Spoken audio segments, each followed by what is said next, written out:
Ça va mieux. Comment allez-vous? Très bien, vous avez fait un bon voyage pour nous rejoindre ici même à Strasbourg? Impeccable. Impeccable. Alors, je me présente, je m'appelle Benjamin, je suis le commissaire de bord du MS L'Europe. Qu'est-ce que c'est le commissaire de bord? C'est le responsable intérieur du bateau. Et en tant que tel, je vous souhaite la bienvenue à bord. Et en tout cas, si vous avez un problème pendant votre croisière, pendant votre séjour parmi nous, surtout, n'hésitez pas à venir me voir. Bien sûr, je vous aiderai. Alors, je vais vous présenter maintenant quelqu'un qui est en formation. C'est une commissaire en formation et c'est donc elle qui va présenter tout l'équipage, le bateau et le système de fonctionnement que nous avons ici. Donc, je vais lui laisser le micro. Je vous demande un tonnerre d'applaudissements pour notre commissaire en formation, Audrey.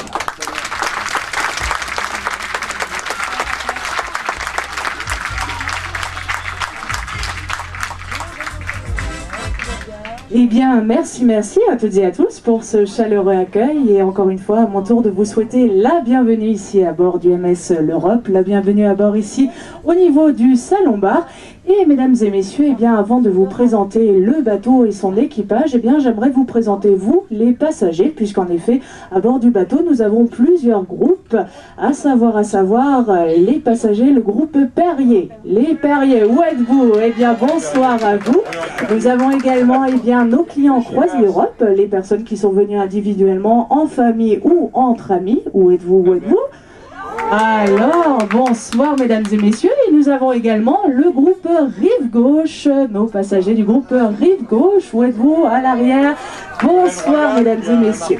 Alors mesdames et messieurs, eh bien je vais vous présenter l'ensemble de l'équipage que compose ce bateau. Alors je tenais à excuser un petit peu notre équipe de navigation que vous n'aurez pas l'occasion de découvrir ce soir. Pourquoi? Eh bien parce que ce soir notre bateau partira en navigation. Alors vous comprenez bien, ils sont un petit peu en train de se reposer pour pouvoir larguer les amarres cette nuit à 4 h du matin et entamer, et oui, notre navigation en direction de Breisach. Mais rassurez-vous, durant ces quelques jours, vous aurez bien sûr l'occasion de les croiser. Alors, mesdames et messieurs, eh bien, on va débuter avec les serveuses et les serveurs que vous allez rencontrer durant vos différents repas à bord du bateau. Et je vous demanderai d'accueillir bien chaleureusement notre équipe, à savoir Coca, Niki, Monica, Blanca, Christy et Gabor.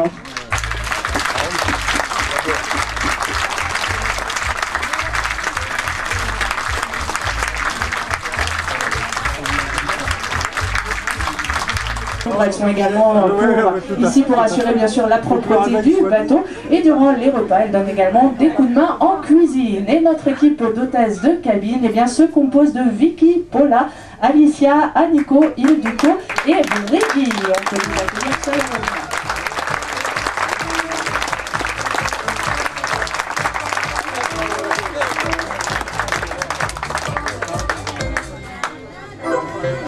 Alors, vous êtes ici au niveau du Salon Bar. Le Salon Bar, et bien sûr, nous avons une équipe, bien sûr, qui se trouve ici, notre équipe de barmaid et barman.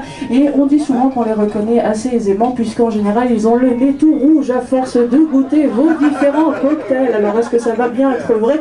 En tous les cas, ils sont très sympathiques. Et c'est Juliana, Jeannette et Joseph.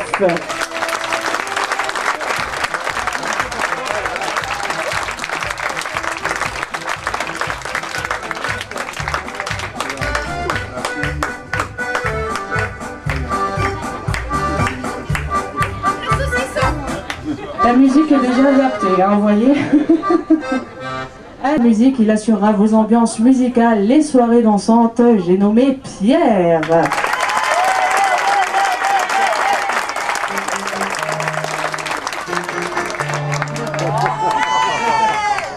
Une autre personne très importante à bord du bateau, et oui, notre assistante, mon assistante, l'assistante de Benjamin.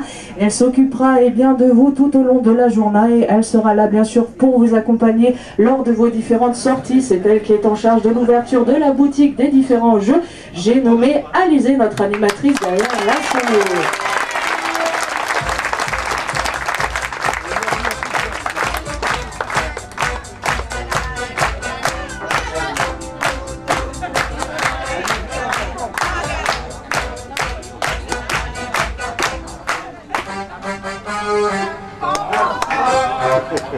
Alors, est-ce qu'il manque quelqu'un? Ah, ah.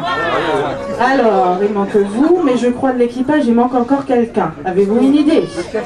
Eh oui, la cuisine. Sans la cuisine, rien ne va. Alors, je vous demanderai un tonnerre d'applaudissements pour notre chef Nouma, qui est aidé en cuisine avec David, Jean-Baptiste et Rafi.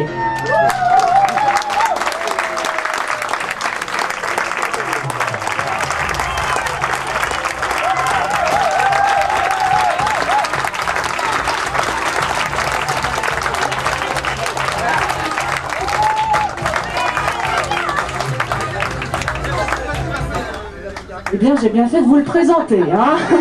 Alors, on va justement en profiter de sa présence. Notre chef Nouma, c'est lui qui va vous annoncer votre dîner de ce soir. Bonsoir madame, monsieur. Donc ce soir au menu, vous aurez en entrée une salade alsacienne. Pour suivre en plat principal, une palette à la diable et ses garnitures.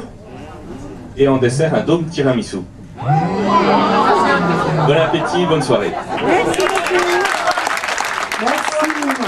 Une petite sangle, à vous de le passer tout simplement autour et vous avez un petit clip pour accrocher. Bon, il faut croire qu'on ne l'utilise jamais, hein. C'est bien pour ça qu'on a des petites difficultés. Mais en tous les cas, mesdames et messieurs, si vous entendez l'alarme, donc vous êtes... Voilà, invité à mettre vos gilets de sauvetage. Vous avez constaté qu'il y a également un sifflet et vous êtes invité à rejoindre le Pont Soleil. C'est le lieu de rassemblement au cas où il devait y arriver quelque chose. Merci Benjamin. Très mignon, hein. C'est la collection printemps-été pratiquement. Et vous êtes à l'extérieur et que les portes sont fermées, il suffit tout simplement de composer le code d'accès, à savoir le 2006. À savoir également que le 2006 est l'année de construction de notre bateau. Donc à l'extérieur, vous avez un petit boîtier, il suffit de composer 2006 et les portes s'ouvriront. Au cas où, mesdames et messieurs, si durant la nuit, il devait vous arriver quelque chose, alors bien sûr je précise, si une ampoule est cassée dans la salle de bain, je pense que ça pourra attendre le lendemain, mais si vous devez vous arriver quelque chose dans la nuit, vous décrochez le téléphone qui se trouve dans votre chambre et vous composez le 503 et vous serez automatiquement relié à un membre de l'équipage. Donc uniquement s'il vous plaît en cas d'urgence.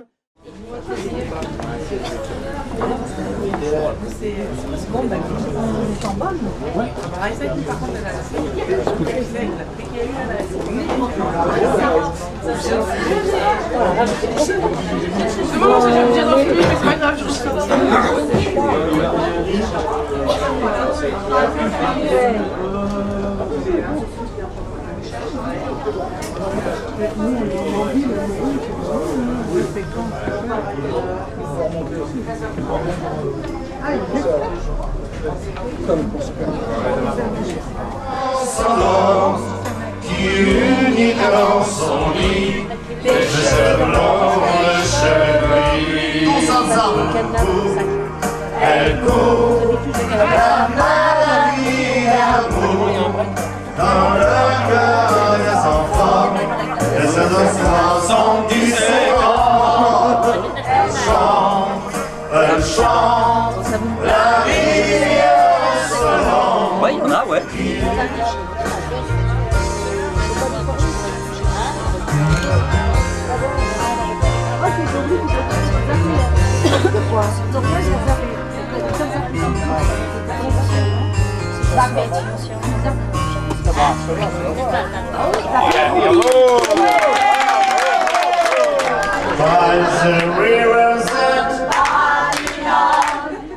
Merci beaucoup, c'est moi qui chante. S'il vous plaît. Aujourd'hui, c'est gratuit. By the rivers at Babylon, where we sat down.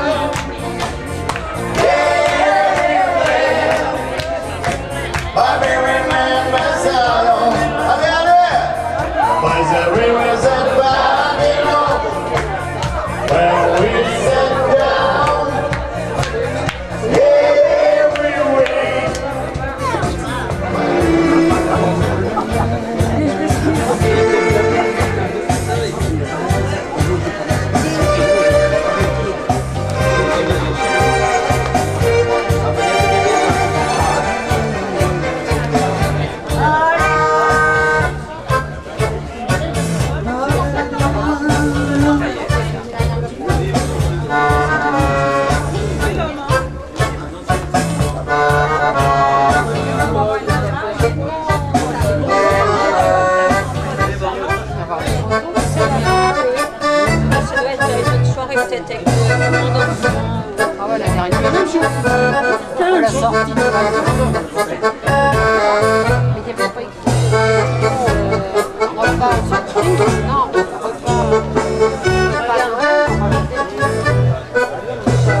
de mettre de la musique.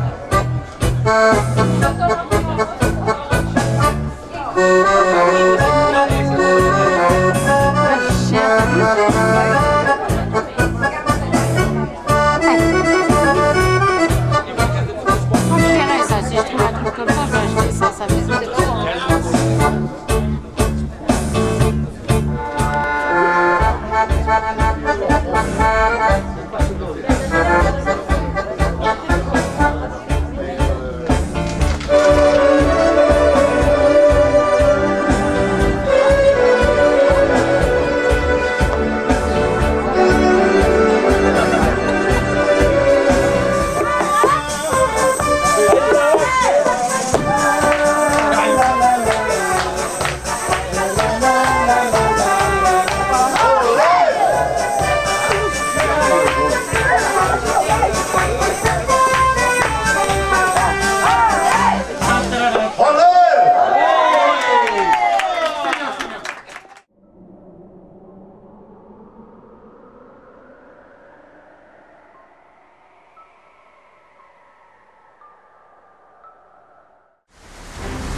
Ben voilà. Bienvenue en France. Vous pouvez utiliser votre téléphone sur le réseau français. Vous avez vu pendant la petite descente en bateau, on passe du réseau allemand vers le réseau français plusieurs fois.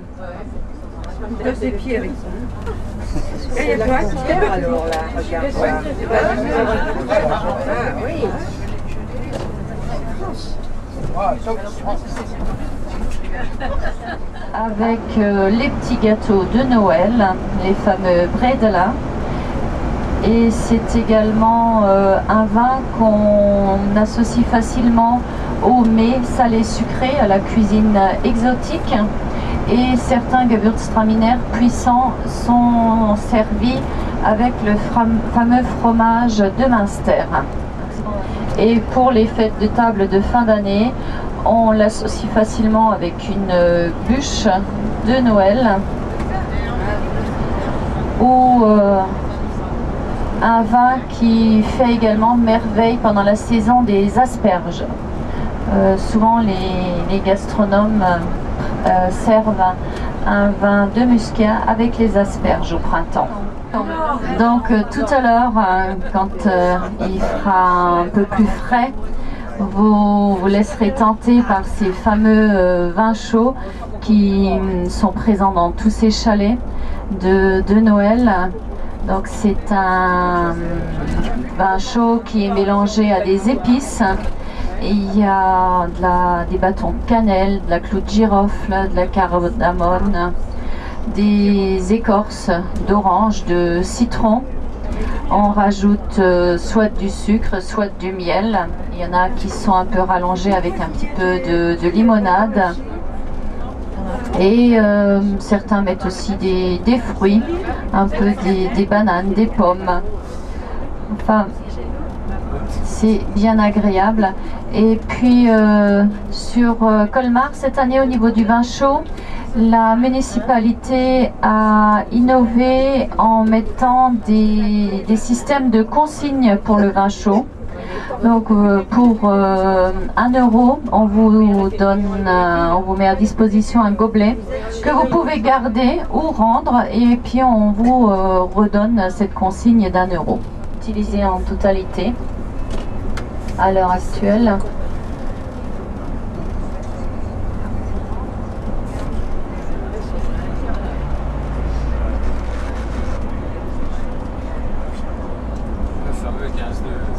Ouais.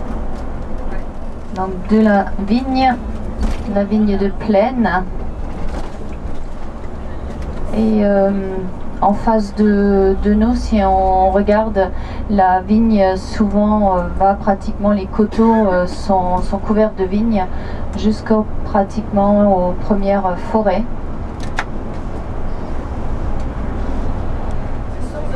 Ah ben là, quand on vous dit la deuxième maison à droite, la rouge, en général on se trompe pas, hein. Dans les vieux quartiers historiques aussi, les quartiers qui sont restaurés, les maisons alsaciennes, les maisons à colombage ont souvent plein de couleurs différentes, bon, un peu plus pastel, mais c'est voulu par les architectes des bâtiments de France qui donnent leur accord pour ces différentes couleurs pour dynamiser.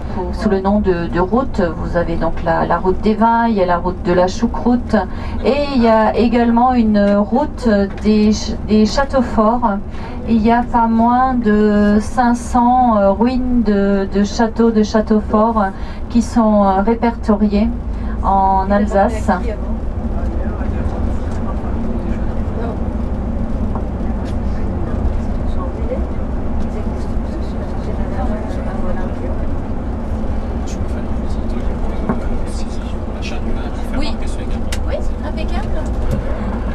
Tiens, juste un petit truc pratique, si vous achetez des cartons de vin, faites marquer s'il vous plaît le lieu où vous êtes monté, par exemple chez Mazarin ou Porte de la Plaine ou alors à La Ferté, sans tenir compte de votre adresse précise, simplement pour que je puisse les ranger bien comme il faut dans le coffre en fonction de la destination. Hein, ça sera beaucoup plus simple comme ça. En général, les vignerons les marquent toujours avec un gros feutre et on n'a pas de soucis après. Comme ça, ça ira beaucoup mieux, ça ne nous perdra pas de temps après. Merci. Et il y a de la place, hein, vous pouvez charger pas plus de 3 palettes, mais enfin jusqu'à 3 palettes ça va. Hein,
Vous êtes de quelle région? Région parisienne?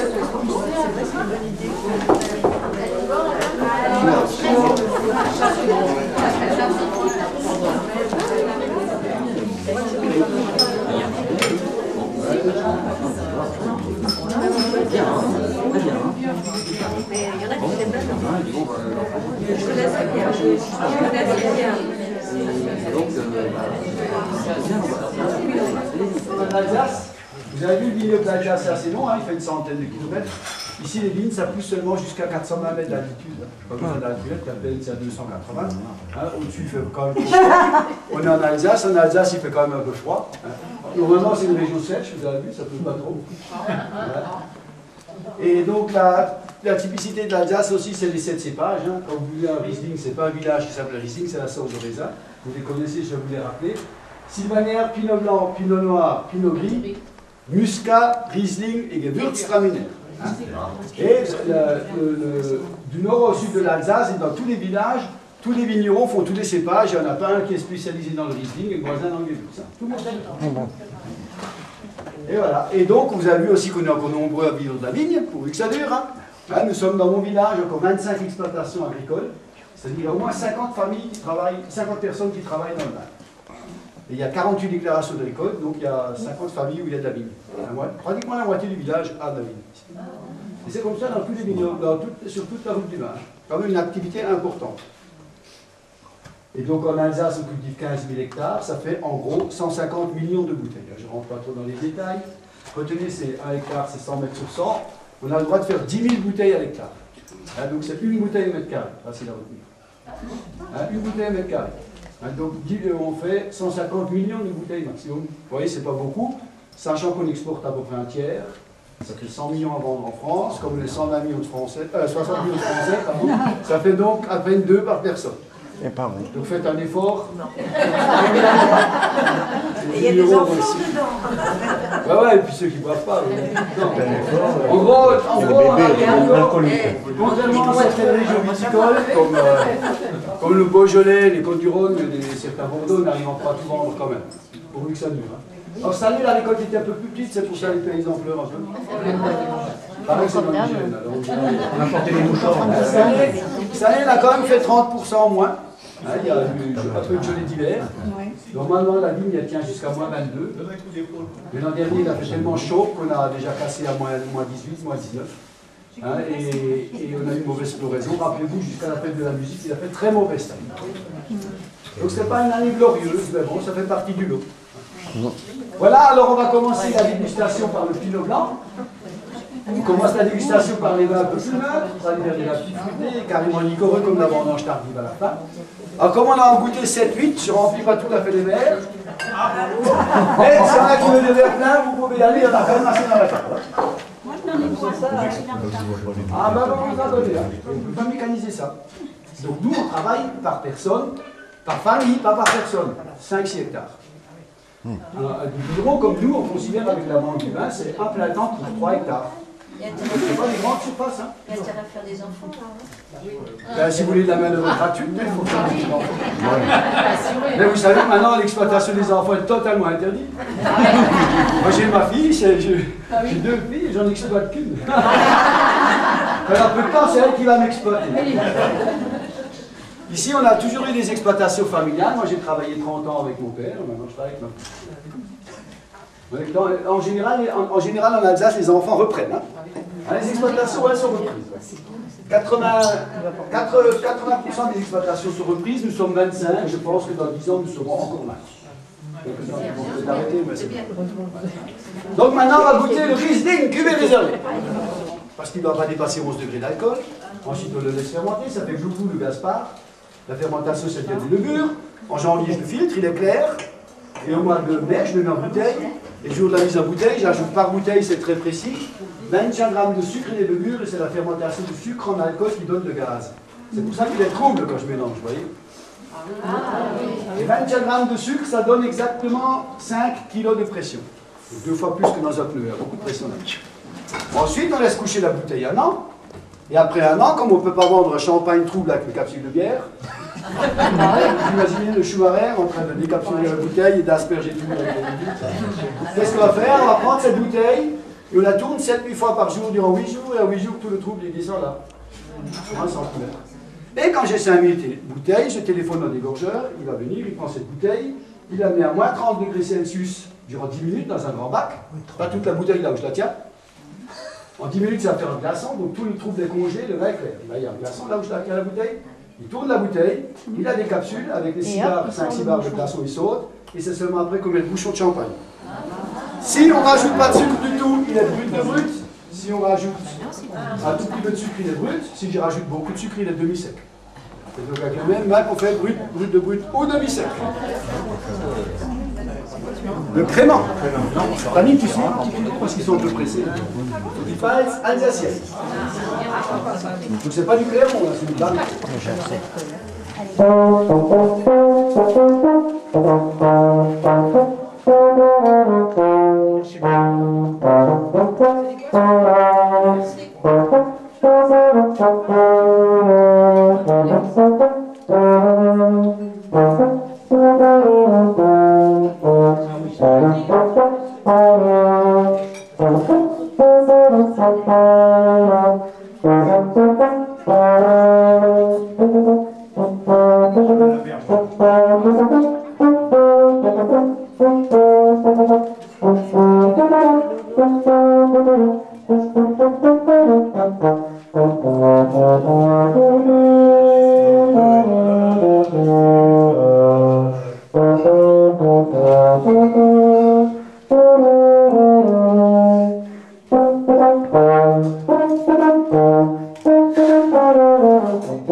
Et voilà le baryton. Bravo, bravo.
Sucker scream.